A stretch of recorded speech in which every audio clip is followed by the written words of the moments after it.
Hello, welcome to a December TBR, and I'll be completely honest with you, I'm not really sure where this video is going.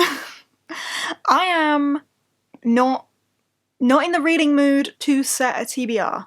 I am very much following a mood reading sort of vibe at the minute, so trying to pull myself together to set a TBR is proving to be a little bit difficult. So I don't have a great many books to talk to you about today. I did recently do my end of year TBR, so some of these might have been mentioned on there. I can't even remember what I put on there. But at the minute, all I am wanting to read is translated healing fiction. That is just where I'm at in my reading space at the minute. My epic fantasy brain is not computing. It's not working the way it usually does. And when most of my library is full of epic fantasy, that seems to make setting a TBR kind of difficult. December as well, obviously we have Christmas coming up. I have asked for a few more translated fiction books for Christmas, so I know I do have a few heading my way. Like, I know that Jake's mum, for example, has got me a couple because she asked exactly what I want. And some have gone on my wish list that friends and family have access to and so on, so I don't know exactly what I'll be getting for Christmas, but I can imagine after the 25th, if I've got a bit more translated fiction, that's what I'm going to end up reading. But as for the rest of the month, what's going on? What am I going to read? So, let's try and work that out. First and foremost, Patreon buddy read for the month is The Fury of the Gods by John Gwynne. I don't have a copy of this quite yet. I have ordered one, it's been dispatched. I got it with the Waterstones double points.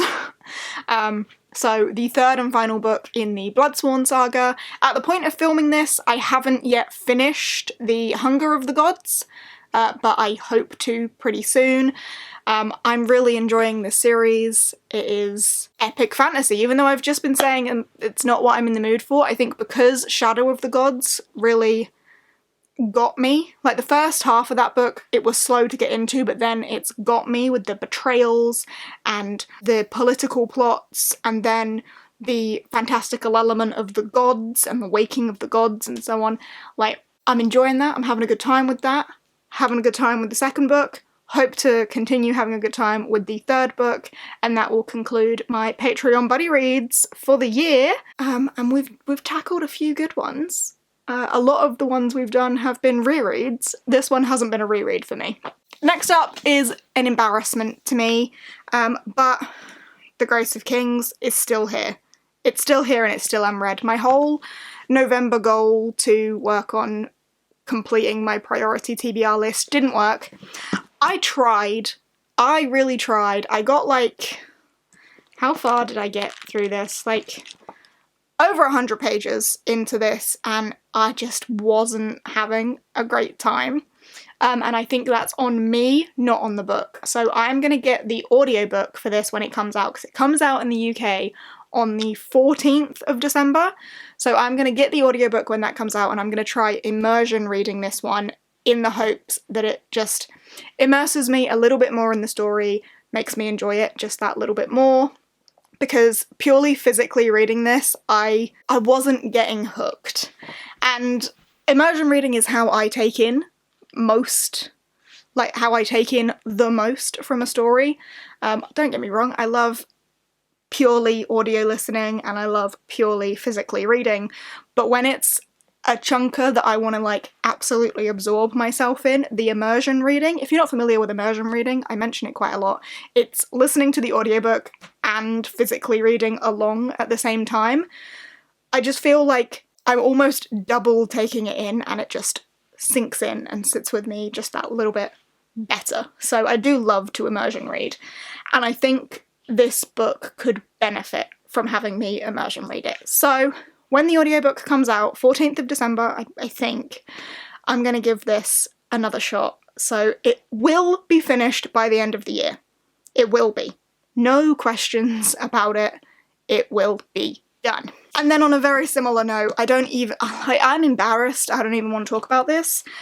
Seven Deaths of an Empire, I didn't even start this in November. So it was on my November TBR, it's on my end of year TBR, It's on my December TBR. They're both on my priority TBR. I am a broken record, and I am sorry for how much I keep telling you I'm gonna read these books.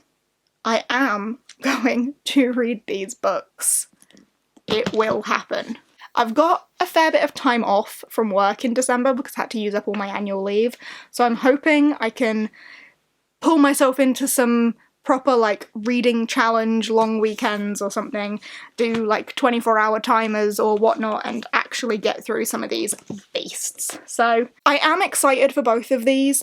I am concerned that my current reading mood doesn't lend itself to them, but we'll try our best. But with these two and Fury of the Gods, that's already 3 chunky books on a TBR that I'm not even in the mood to set. I'm worried for December. So another one I'm going to stick on here. I'm going to follow my heart and what I really want to read, and I'm going to go with Welcome to the Hunamdong Bookshop by Hwang Bo Rum. Who is this translated by? Shana Tan. That's who it's translated by. Translated fiction, bookshop. Healing vibes, warm hug of a book vibes, or so I hope. Well, I say warm hug of a book. The healing fiction tends to have heavy topics. Our main character's life has fallen apart.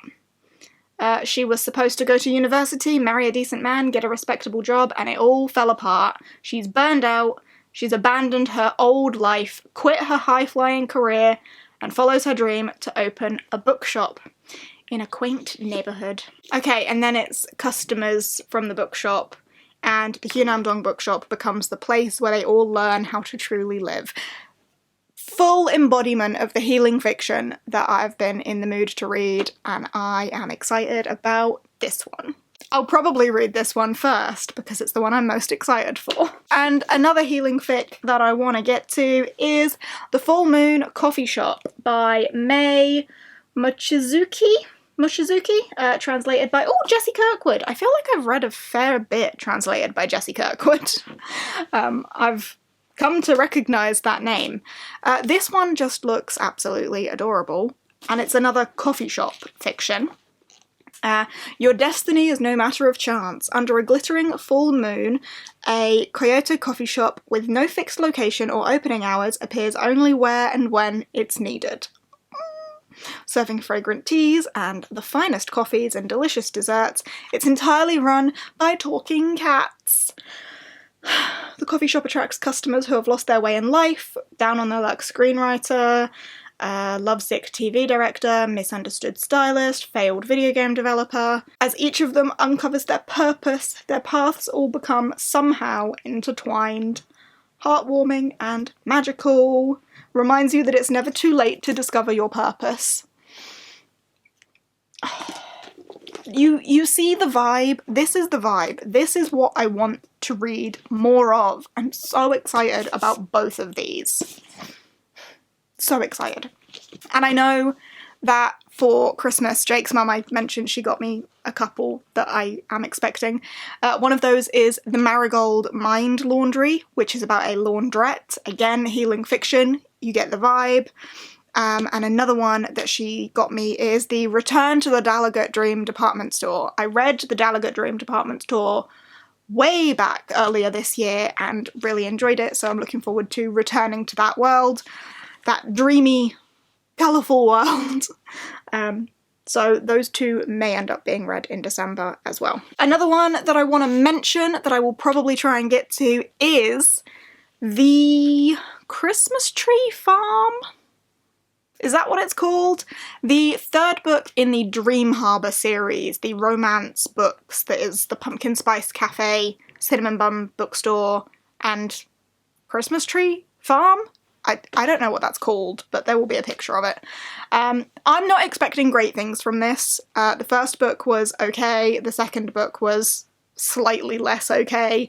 I expect this to be very much the same as the first two, but something about this series, I'm now 2 books in, they are really quick reads, and with it being Christmassy themed, I'm already so deep into this series. And they're so fast. They are a proper, get in the bath, run a bubble bath, have a bath bomb, light some candles, in the bath, read the whole thing in the bath.